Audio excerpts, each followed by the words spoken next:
I wanted to announce today is that earlier today I issued a directive to all Commonwealth departments and agencies that will see the full paid leave for emergency services be lifted to a minimum standard of 4 weeks. 4 weeks. And with additional leave able to be provided by those agencies on an as-needs basis.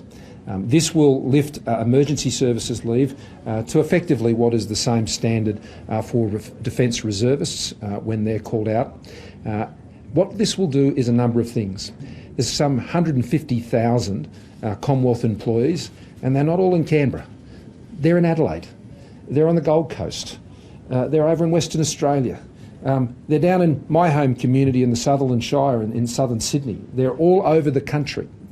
And they are involved in their local brigades, some of them, and what this will mean as a big employer, on top of what is done by the Defence Forces and some of these other agencies, is this will enable them to be able to commit more time in their brigades and relieve, particularly those in small and regional towns that draw their volunteers from their own self-employed arrangements or small businesses, for whom the continued support to have their volunteers out fighting fires and not working in their businesses is becoming very straining.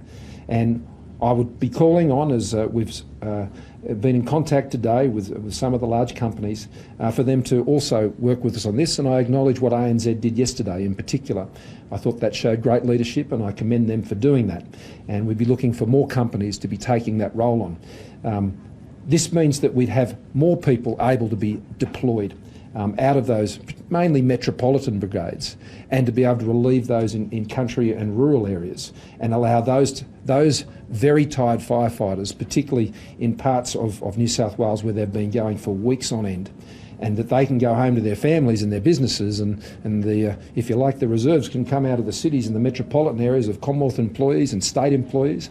Already I know in New South Wales they have arrangements which provides for very generous leave for people on emergency services, and I think this is one thing we can very practically do right now, and that directive is effective from today. I issued it earlier today, and that will also carry a very clear requirement to other Commonwealth related organisations like Australia Post and the AFP, and of course the Defence Force already have their own arrangements which enables them to be deployed on these issues.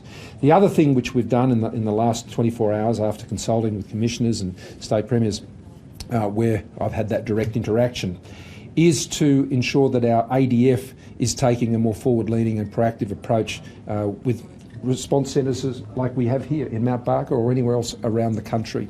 And so we can proactively be looking for those opportunities to ensure that the ADF is there and available to support in any which way they can. But I've got to tell you, they've been there already. From up in Canungra, where I was many months ago in Queensland, all the way through since September. Just this week we saw amazing support provided by the ADF, rescuing people down there on the south coast of New South Wales around Nerriga. In the very chopper I was in yesterday, as I flew across the scorched earth of the Blue Mountains, they were showing me where they were airlifting and dropping people into those places to fight those fires over the last week or so.